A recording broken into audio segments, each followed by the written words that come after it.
Kane Vision welcomes in Steve Gully, who is the busiest man in show business, the University of Tulsa cross-country, indoor track, and outdoor track head coach. And it never stops for you, but we wanted to catch up on everything that's gone on in the last month or so. So let's take it back now to the American Athletic Conference Championships. You finished third. You've been battling Houston for all these years, but my understanding is Houston just had a great performance. They had outstanding. They had depth. They had points in areas that we didn't think they would get points. So, our hats go off to Houston. They had a great meet. And I think they were more balanced and more deep. But Connecticut got us by a point. It went down the mile relay, went down to the last event, and Connecticut just actually was in the other heat and ran faster times and beat us.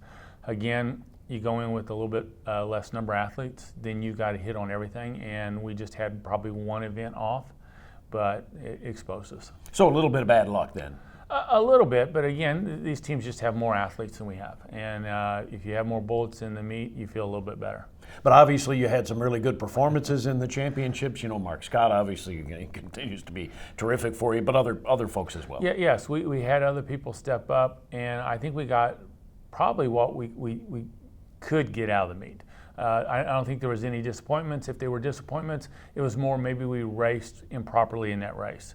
But I thought we got a lot out of what we had. But again, we're quality and not quantity. Yeah. On the ladies' side, I know you're a young team and trying to get better. How do you view, as you back up and look at it, their performance? Again, if we go in where we think we may have some strength, maybe a field event or a distance event, and somebody else has some really hot runners, they block us out. So we thought we could get some distance points. This was the best distance meet I'd ever seen on the conference side in the history of it. So it knocked us down, but I think it would be a changed event. But we have a lot of young kids that are coming on. And I think half our girls that traveled have never been to the conference meet. Half. So were we pleased? Yes, we're pleased. We see some direction and we're going. And we've already seen that outdoors. We opened up this last week and we had a lot of event champions for on the girls' side. But when you go in with a young team, you're going to take your lumps for a little bit. All right, let's fast forward now to the NCAA Indoor Championships. And, Mark Scott was just tremendous. What was that experience like? And take us through that a little. Mark's very good, but he's just had some bad luck. Last year he had the flu, so nobody realized that. So I don't think he went in with a lot of attention. So he got second in the 5,000 to Cheserek, a young man. It's won his 16th and 17th, I believe, national championship. So basically, until this year, he hadn't lost indoors. So Mark was second in the 5,000, ran a great race, came back in the 3,000, ran another great race and got third. So I don't know what to tell the young man, what he could do better. He represented the university well, went in there and got a lot of points for us, helped the team get 13th in the United States, which is tremendous for the university. So, again, sometimes you're in the wrong year. That's all I can say. Cheserek was just a little bit better than Mark. So we hope to take that momentum and head with it outdoors. And before we talk more specifically about the outdoors, the National Association, if you will, of coaches puts together kind of a, who has the best track and field program, and it combines everything, cross country, indoor and outdoor. And right now you guys are ranked 5th. That's a special ranking, isn't it? It is. It's special, but you feel the pressure. It's the John McDonald Award overall program, so they rank you on cross country, indoors, and outdoors. Due to our finish being 11th in cross, 13th indoors, we got to score some points outdoors. So we're ranked 5th. It's tremendous for the program.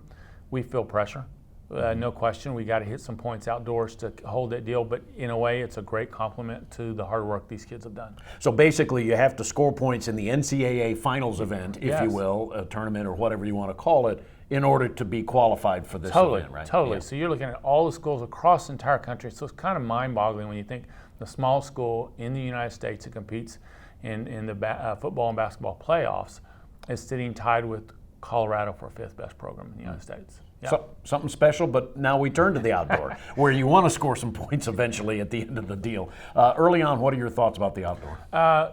You have to be there in May and June. So it's weird. It's like, let's take example, Mark Scott's coming off great shape. He's in best shape. He just ran 2nd and 3rd. But he needs to relax and get ready now to be there again in June, which is 3 months away. But you have some of the younger athletes, that momentum, like on the girls' side. They had a great opening meet at the Tulsa Duels. So you're really staying focused and trying to get there and be ready to go in June. So there is a little bit of people that are in great shape just have to be patient now for the next 2-3 months. Yeah. So we saw in the Tulsa Invitational over the weekend 7 first place finishes for the ladies and 3 for the guys. But some of the performers we saw over the weekend may not be the guys that are at the top of the list, so to speak, in June, right? It's a building Absolutely, process. because I think some of the people, let's say a distance runner, needs to be there a little bit later, so they may have set out a meet or two just to get some training in. The sprinters are coming off a very good indoor season, and they're rolling in, and I think you saw some wins by them, and I think that meant a lot to us. They're heading in the right direction and going. So it's weird when you're trying to balance your whole team from field events, sprinters to distance runners, and have them at the peak shape at the right time. Absolutely. Now, what's next for you on the outdoor? Outdoor, we head to Arkansas this weekend. We're excited. Most of the team will open up, and then the next week we'll send a couple guys out to Stanford, California to try to get what we call a regional mark. So we're excited. The weather's getting nice, and I think we're going to hit some big meets, and we expect some big times. All right, Coach, congratulations on the national indoors, and we'll talk to you more about the outdoor in a little bit. All right. Head Coach Steve Gully, University of Tulsa, cross country and track and field.